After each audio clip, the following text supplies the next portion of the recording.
మీ సమర్థత నిరూపించుకోండి. ఒక నిమిషం. According to rule of law crime ఎక్కడ జరిగితే వినండి, క్రైమ్ ఎక్కడ జరిగితే అక్కడ లోకల్ స్టాండీ ఉంటది. ఢిల్లీ పోలీసులకు ఎవరు కంప్లైంట్ చేసిండ్రు? బాధితులు ఎక్కడ ఉన్నా అక్కడ కూడా చేయొచ్చు కదా. బాధితుడు ఢిల్లీలో ఉన్నాడు కదా. ఢిల్లీలో ఉన్నదాన్ని ఇక్కడికి పోలీసుకు తీసుకొచ్చి వారు చెప్పిండని అన్నారు కదా.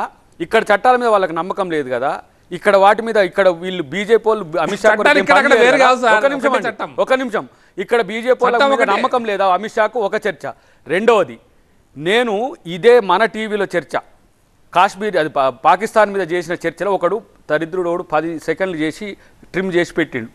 నేను సైబర్ క్రైమ్కి నేను కంప్లైంట్ చేసిన. వాడెవడో దొరకడనేది ఏం చేయడు. ఒక నిమిషం, దొరకకపోయిండు. ఎవడు మొత్తం బీజేపీ సోషల్ మీడియా 30 దేశాల్లో ప్రచారం చేసింది. అద్దంకి దాకర్ పాకిస్తాన్ ప్రేమిస్తాడని చెప్పి ఈ సునకానందం వీళ్ళు. మీలాంటి అబద్ధాలకు ఇలా బలవుతున్నప్పుడు మీకు తెలుస్తున్నది. ఇప్పుడు అబద్ధాలు ప్రచారం చేస్తే నొప్పి ఎట్లా ఉంటుందో మానుకోండి. ఇలాంటి చీప్ టాక్టిక్స్ మానుకోకపోతే రేపు దేశం మొత్తం మిమ్మల్ని చీత్కరించే స్థాయికి వస్తుంది. అమిత్ షా వచ్చి ఎట్లా మాట్లాడతాడు?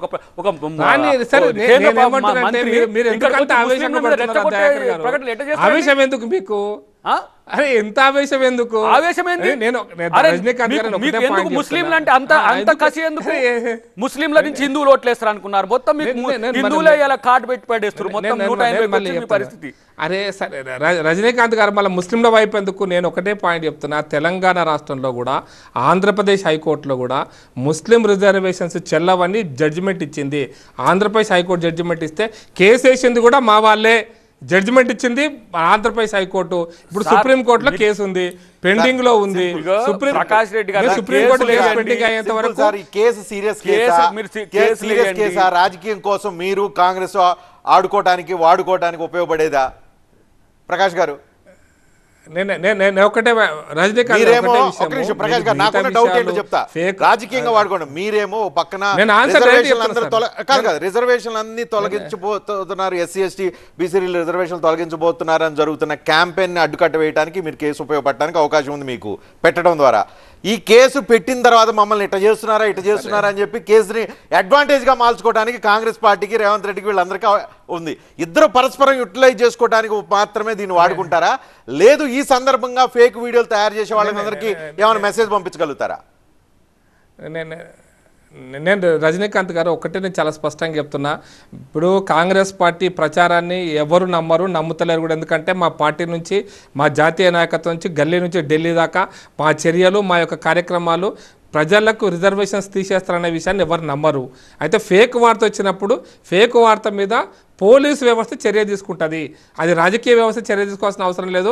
దాని వెనకాల న్యాయ వ్యవస్థ ఉంటుంది. పోలీసులు ఎవరిని అరెస్ట్ చేసినా జడ్జి ముందు పెట్టాల్సిందే.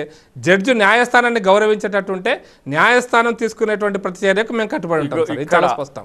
న్యాయస్థానాల ముందు నిలబెట్టాలని, నిలబెట్టే వ్యక్తిని ఖచ్చితంగా కటకటాల వెనుక పంపాలని మేము కోరుకుంటున్నాము. ఒక్క నిమిషం. తెలంగాణలో ఎవరుంటారు మరి? నోటీసులు అందుకున్నాడు. అరే అదేంటండి, హోంమంత్రి పెద్ద కేసు ఢిల్లీ హ్యాండిల్ చేస్తుంది, భయం లేదా? They have a limitations Rajinikanth garu. They have a limitations. ఏం లిమిటేషన్స్? పనికిరాని చెత్త వార్తలంతా తీసుకొచ్చి దాన్ని రియల్ చేయాలని చూస్తే, కాంగ్రెస్ పార్టీ మీద చేయాలని చూస్తే మేము ఊరుకుంటామా? మేము చేతులు కట్టుకొని కూర్చున్నాం. ఏం చేస్తారు? తప్పు చేసినప్పుడు ఎవరు తప్పు చేసి ఎడిట్ చేసినట్టు క్లియర్ కట్ తెలుసు. డూప్లికేట్ ఏంటి రేవంత్ రెడ్డి గారు కూర్చొని ఎడిట్ చేసిండ్రు, లేకపోతే మా బట్టి విక్రమార్క గారు ఎడిట్ చేసిండ్రు. కాదు, రేవంత్ రెడ్డి రీపోస్ట్ చేసిండు. రేవంత్ రెడ్డి రీపోస్ట్ చేసిండు. అదే కదా అసలు కథ కాదు. నేను ఇదే ఇక్కడే చెప్పిన, బిఆర్ఎస్ఎస్ అని చెప్పిన. ఇదే మనం మీరు యూట్యూబ్ లో చూస్తే కూడా వస్తుంది. బీఆర్ఎస్ఎస్ నేతతో రాజ్యాంగాన్ని మారుస్తామని చెప్పించి శంకరగిరి మాన్యాలు పట్టించింది వీళ్ళు. ఇదే బీజేపీ రాజ్యాంగాన్ని మారుస్తాను ఇలా శంకరగిరి మాన్యాలు పోతున్నాయి. ఇవన్నీ రిజర్వేషన్లు మారుస్తాను వీళ్ళు అనేదాన్ని కూడా మేము ఎందుకు సీరియస్గా తీసుకోమంటే వీళ్ళ చేత కాదు, వీళ్ళ వల్ల కూడా కాదు. వీళ్ళ అనుబంధ సంఘాలే 100 సంఘాలు గోవాల మీటింగ్ పెట్టుకొని ఈ రాజ్యాంగం 75 సంవత్సరాల క్రితంది, దాన్ని మార్చాలే, అది బ్రిటిష్ ఆత్మతో రాసిండు, అంబేద్కర్ రాసిండు. నేనేమంటున్నా చెప్పరా, మీ వల్ల ఏది కాకపోగా ఇలా రాజ్యాంగాన్ని మార్చాలన్న మీద ఒక్కరి మీద కేసు పెట్టిందా ఈ ప్రభుత్వం? అదే రాజ్యాంగానికి పుట్టిన వాళ్ళు కదా వీళ్ళు, అరే, అదే రాజ్యాంగాన్ని అమలు చేయడానికి రాజ్యాంగం ఉన్న వాళ్ళే కదా. మార్చాలని అడగటంలో ఎవరు తప్పు లేదు. మాట్లాడుతున్నారు వీళ్ళు? మేమా బాధ్యులు? రాజ్యాంగాన్ని నమ్మము, రాజ్యాంగం ఉండకూడదంటే తప్పు కానీ రాజ్యాంగం ఎందుకంటే మన మన మన పార్లమెంట్ రాజ్యాంగాన్ని ముఖ్యమంత్రి 10 సార్లు మార్చింది. ఈ రాష్ట్ర ముఖ్యమంత్రి తీయండి, మార్చమంటున్నా, నేను మార్చమంటున్నా, మొత్తమే మార్చమంటున్నా. ఏంటి ఏం చేసింది ప్రభుత్వం? వాళ్ళ విధానం అది. రాజ్యాంగాన్ని మార్చమన్నోడు రిజర్వేషన్లు ఎంతండి, చిన్నది. It's a matter of 15 to 20% people of the Indian population. రాజ్యాంగాన్ని 145 కోట్ల మందికి విధాతగా ఉండే రాజ్యాంగాన్ని మార్చమని వాళ్ళ అన్యాయులు అంటున్నారు. వాళ్ళని ఎక్కడ పెట్టాలి? ఏ జైల్లో పెట్టాలా? అండమాన్ నికోబార్లో పెట్టాలా? కాలాపానిలో పెట్టాలా? లేకపోతే ఇంకా దేశం ఎక్కడన్నా తరిమి కొట్టాలా వీళ్ళని? ఓకే, ఫైనల్ పాయింట్ ప్రకాష్ గారు, దీన్ని ఏం చేద్దాం? కేసు రజనీకాంత్ గారు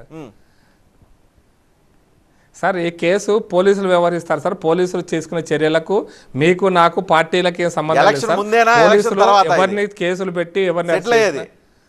నేను అనే పోలీసులు ఎంత పోలీసులు ఎంత తీవ్రంగా వ్యవహరిస్తారు, ఈ కేసు యొక్క సీరియస్నెస్ ఏంది, ఈ కేసు ఎంత తీవ్రంగా తీసుకోవాలనేటువంటిది పోలీసుల డిస్క్రిప్షన్. అది ఎలక్షన్ కమిషన్ కూడా మేము రిప్రజెంటేషన్ ఇస్తాము. ఎలక్షన్ కమిషన్ కూడా దీని మీద చర్య తీసుకోవాలని మేము డిమాండ్ చేస్తున్నాం. ఎలక్షన్ కమిషన్ డైరెక్షన్ ఇవ్వాలని మేము డిమాండ్ చేస్తున్నాం. దీనికి తగ్గట్టుగా పోలీసు వ్యవస్థ కూడా యాక్ట్ చేయాలనుకుంటున్నాం. ఫేక్ ప్రాపగాండా చేసిన వాళ్ళ మీద కేసులు వస్తాయి అంటున్నారు. రెడీనా మీరు కూడా? ఎస్, ఎవ్వరు సార్ ఫేక్ ఎవరు చేసినా తప్పే సార్. దాన్ని ఖచ్చితంగా చర్యలు తీసుకోవాల్సిందే. ఆ చర్యలు తీసుకోకపోతే చర్యలు తీసుకొని ప్రభుత్వం అసమర్థ ప్రభుత్వంగా భావించాల్సి వస్తుంది సార్.